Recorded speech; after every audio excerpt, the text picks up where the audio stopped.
Nós agora passamos ao quadro Perguntas e Respostas Bíblicas.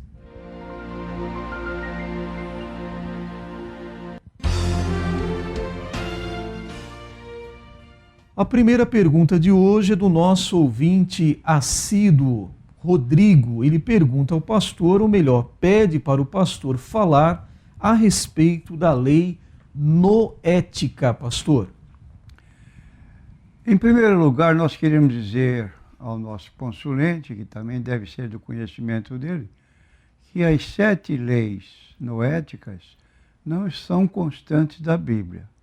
São princípios da Bíblia que Noé analisou e emitiu 7 preceitos, 7 leis de comportamento, mormente, mas que foram também seguidos pelos patriarcas, como Abraão, e que são, naturalmente, conselhos bons, desde que tirados da Bíblia, mas não é constante da Bíblia. Então, não faz parte da Bíblia.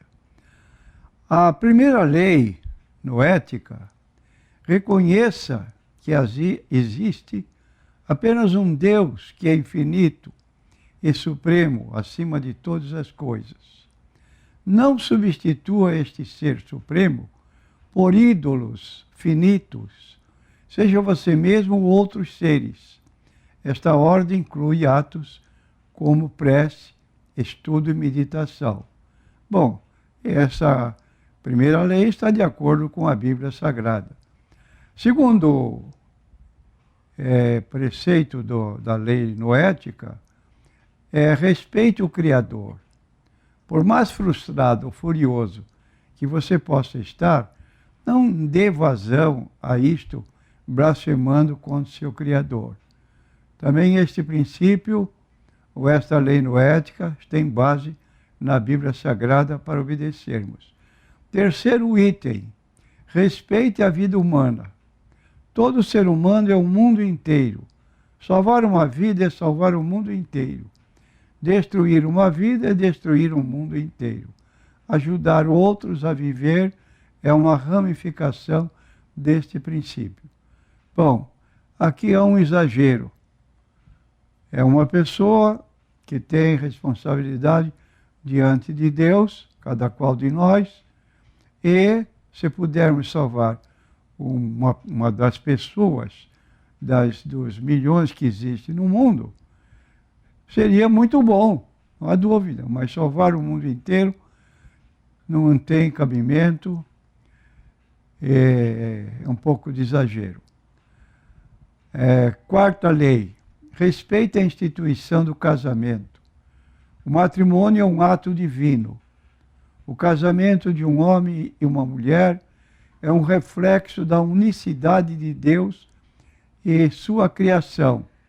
A deslealdade no casamento é um ataque àquela unicidade. Bom, concordamos aqui que o casamento é um ato divino, como lemos em Gênesis capítulo 3, deixará o homem, pai e mãe, se unirá à sua mulher, serão ambos uma só carne. Hebreus 13, versículo 4, o casamento seja por todos honrado. Os que se entregam à prostituição ou ao adultério, Deus os naturalmente repreenderá. O quinto preceito da lei noética, respeite os direitos e a propriedade dos outros. Seja honesto em todos os seus negócios. Ao confiar em Deus, em vez de nosso próprio julgamento, expressemos nossa confiança nele como provedor da vida. Esse preceito também é bíblico. Ser honesto em todos os nossos negócios. E sexto, respeite as criaturas de Deus. A princípio, o homem foi proibido de consumir carne. Depois do grande dilúvio, ele foi autorizado, mas com uma advertência: não causar sofrimento desnecessário a qualquer criatura.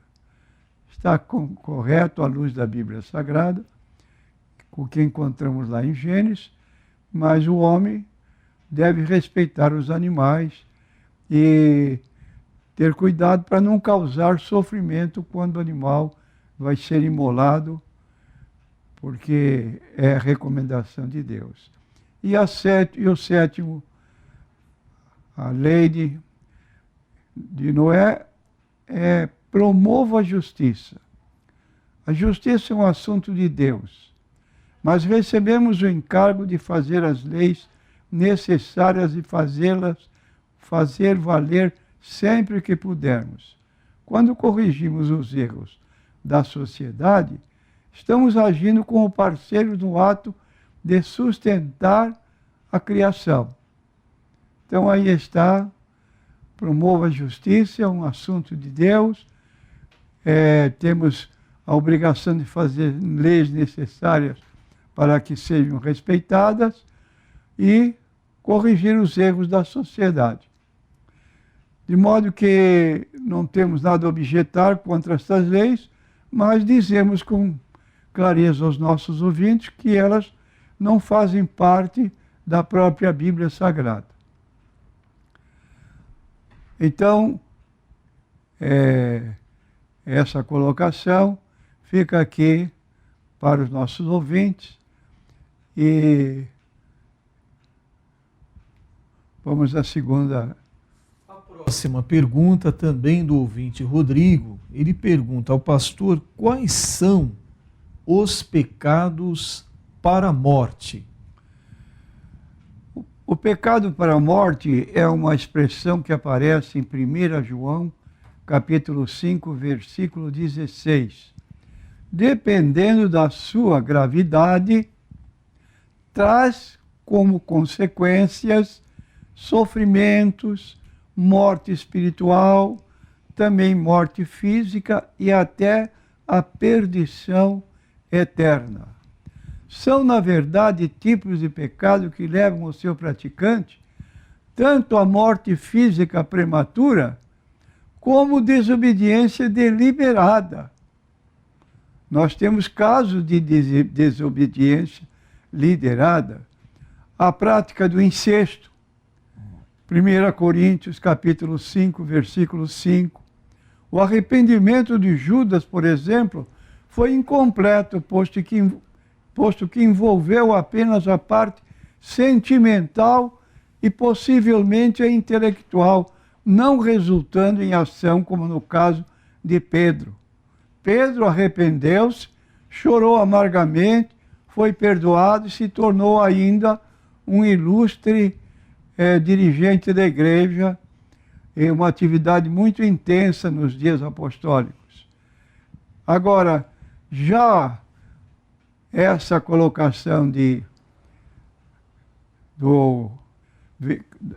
Judas não tem apoio de qualquer conotação com um arrependimento profundo.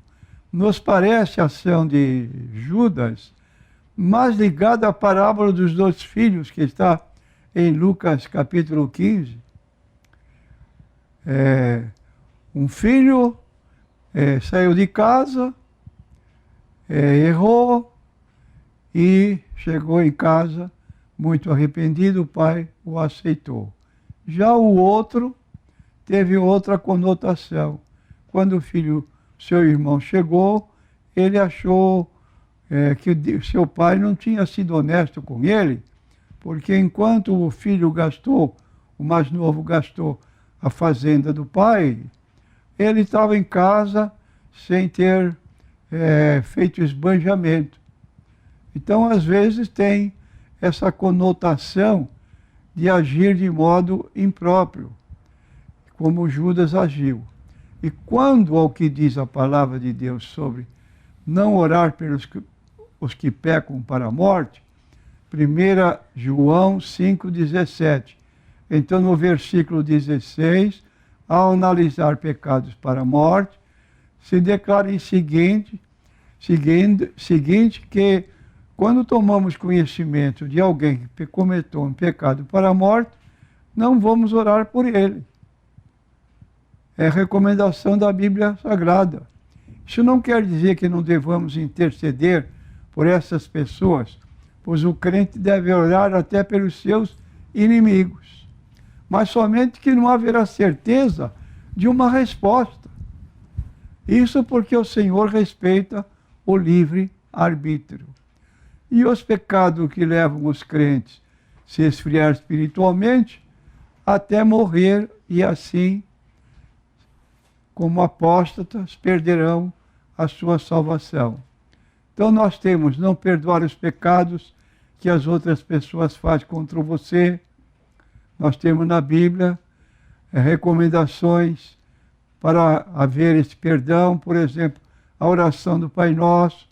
Se não perdoarmos o nosso irmão, o nosso amigo, também Deus não nos perdoará. Para entender o tão sério é esse pecado da parábola do devedor mau, Mateus 18, 21 a 35. Um homem que perdoou a dívida grande de uma pessoa conhecida, que chorou a ele tremendamente, e ele saiu dali, depois de perdoado, encontrou um colega de trabalho que lhe devia o mínimo, uma parcela pequeníssima, mas ele instou com o seu colega de trabalho: paga, senão eu ponho sua família na prisão, sua esposa e filhos. E o outro pedia: misericórdia, misericórdia, não faça isso. Até que alguém foi contar ao primeiro credor desse homem que, embora pedisse misericórdia, não estava agindo com misericórdia com o seu colega. Então, mandou que ele fosse para a prisão e pagasse até o último dinheiro que ele devia. É uma colocação contada por Jesus que mostra que nós, às vezes, numa discussão, num desacordo com um colega, com um irmão da igreja, com um parente, ficamos irredutíveis. Não queremos mais comunicação. Mas, enquanto isso, pedimos a Deus perdão dos nossos pecados. Então, aí está. Primeira coisa, não perdoar os pecados que outras pessoas fazem contra nós. Segundo, para não orar, é pecado para a morte. Cometer escândalos. Pessoas que fazem ou levam outros a pecarem e difamarem a igreja e os cristãos e o nome de Jesus. Assim, por serem fracos na fé, abandonam a Jesus. Terceira, para não orar, cometer adultério. Adultério para com a palavra de Deus é o que o nosso Senhor Jesus menciona a respeito. E adultério também literal, de um marido ou mulher ser infiel, é uma situação degradante que também impede a oração de ser ouvida. Idólatras, não só ídolos, mas também qualquer coisa ou pessoa que um cristão considera e coloca em primeiro lugar na sua vida. Então nós temos aqui o devasso, o impuro, a pessoa imoral, pessoas que fazem atos que é contra a moral e os bons costumes que Deus estabeleceu e ordenou ao ser humano praticar, usar roupas que atraem os olhares lascivos de outras pessoas e palavras imorais. Sexto pecado é para a morte: sodomitas, lesbianismo e efeminados. São pessoas que trocaram o modo de agir e de praticar os atos sexuais por outros contrários ao que Deus determinou. Romanos capítulo 1, versículo 26 e 27. Inclui-se nisso também a passeata do orgulho gay, que acontece periodicamente em todo o Brasil e em todo o mundo. Item 7, que não dá margem a uma salvação, a menos que se arrependa, naturalmente. Ladrões e roubadores, pessoas que adquirem alguma coisa para si ou para o outro sem ter trabalhado. Avarentos, a pessoa que tem apego exagero ao dinheiro e coisas materiais, pessoa mesquinha, que faz do dinheiro a sua própria idolatria, como diz Colossenses 3 e 5.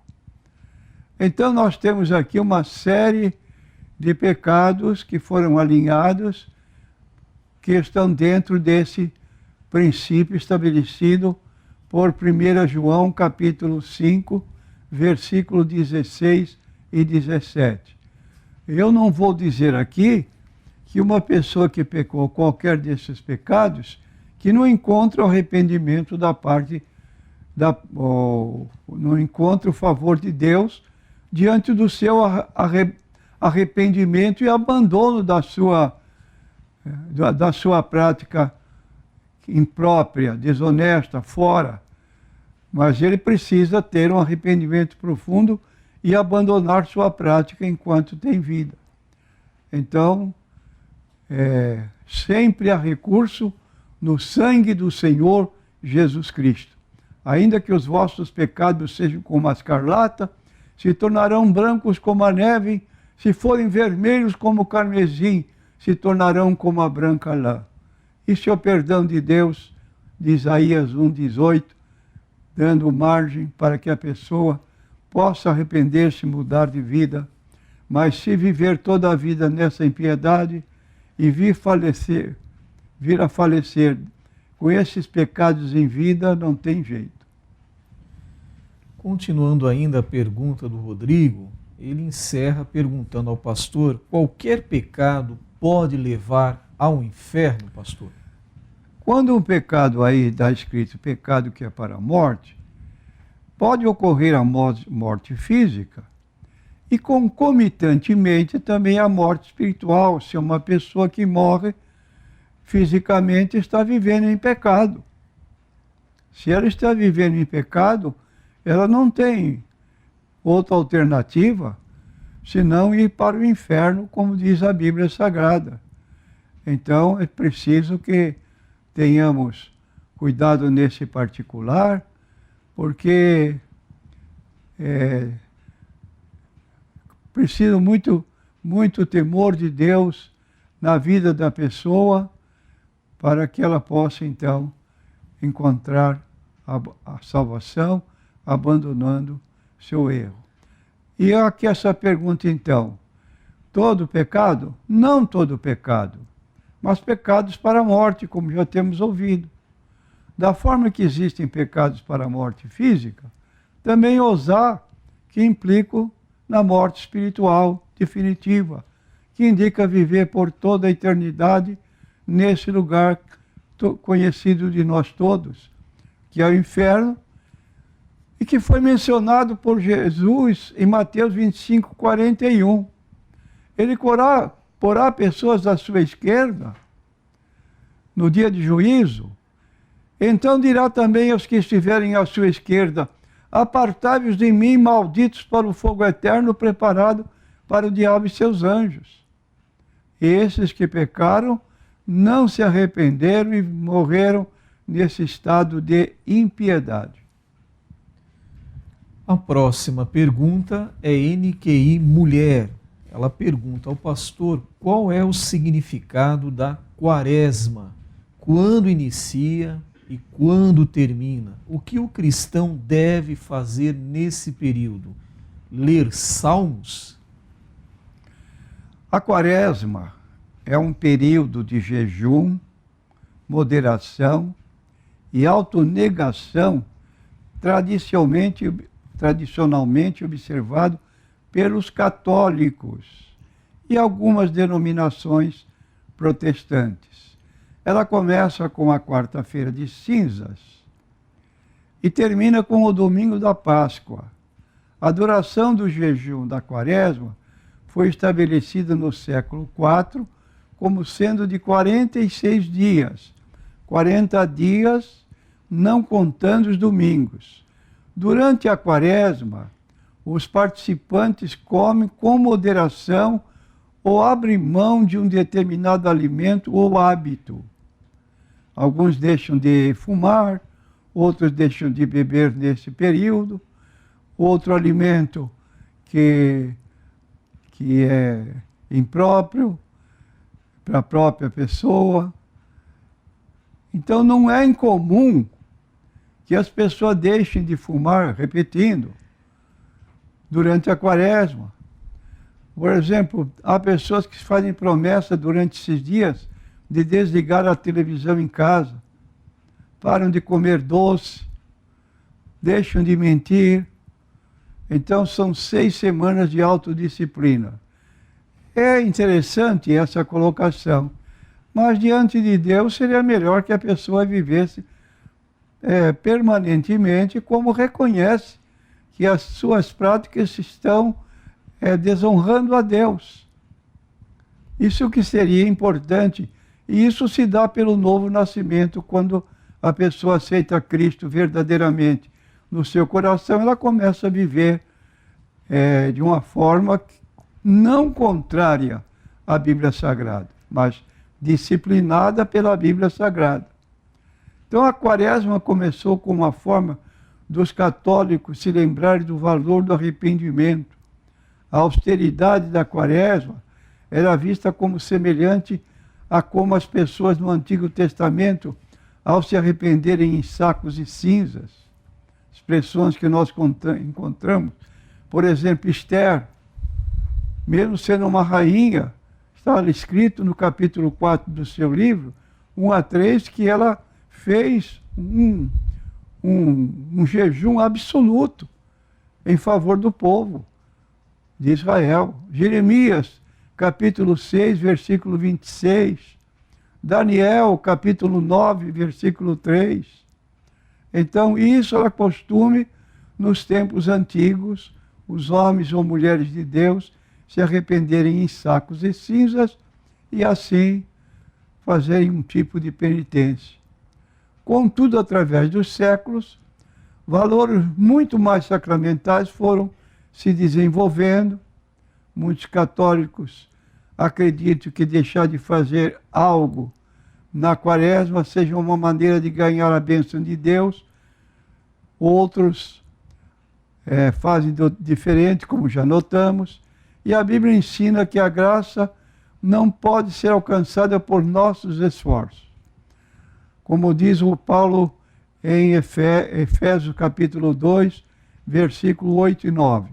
Porque pela graça sois salvos por meio da fé, isto não vem de vós, é dom de Deus, não vem das obras para que ninguém se glorie. O programa Consultando a Bíblia está chegando ao seu final, mas será reprisado à 1h da manhã. Agradecemos aos seletos ouvintes pela atenção, pela participação em nosso programa e já os convidamos para que amanhã, nesta mesma emissora, a partir das 8h da manhã, venham acompanhar e participar de mais um programa Consultando a Bíblia. Ficaram algumas perguntas para serem respondidas pelo pastor. Contamos com a compreensão, com a paciência de todos os nossos ouvintes. Nós temos aqui uma pergunta em NQI falando sobre o óleo para unção citado lá em Tiago, capítulo 5, ungir os doentes. A pessoa aqui se queixa que atualmente estão usando um óleo perfumado e ela até se queixa que está tendo alergia, é um cheiro enjoado, horrível. Ela fala aqui, pede para o pastor falar a respeito. Quer dizer que antes era azeite, agora é óleo? Bom, vamos ouvir então rapidamente a resposta pelo pastor para a nossa consulente aqui. Diz a Bíblia na carta de Tiago, capítulo 5, versículo 13, está alguém entre vós aflito? Ore. Está alguém contente? Cante louvores. Está alguém entre vós doente? Chame os presbíteros da igreja, orem sobre ele, ungindo com azeite em nome do Senhor. E a oração da fé salvará o doente e o Senhor lhe levantará. E se houver cometido pecado, se-lhe-ão perdoados. Confessai as vossas culpas uns aos outros, e orai uns pelos outros, para que sareis. A oração feita por um justo pode muito em seus efeitos. Então, o que eu tenho observado nessa mudança de qualidade do óleo, do azeite, para unção, é que as pessoas pensam que colocando essa unção sobre o doente, é o óleo que vai curar, o azeite que vai curar. Mas a Bíblia não está dizendo aqui, está dizendo que a oração da pessoa que for ungir é a oração dela, como diz aqui a palavra de Deus nesse sentido. A oração da fé salvará o doente. Versículo 15 do capítulo 5. Então leva essa unção aí a uma situação de até se tornar imprópria, porque, como está sendo ouvido, o azeite com cheiro desagradável vai prejudicar o próprio doente que está na cama, no hospital. Pode-se levar o óleo atendendo a Bíblia Sagrada, mas também a oração da fé é que salvará o doente, a oração da pessoa que vai fazer, e não o óleo, o azeite em si.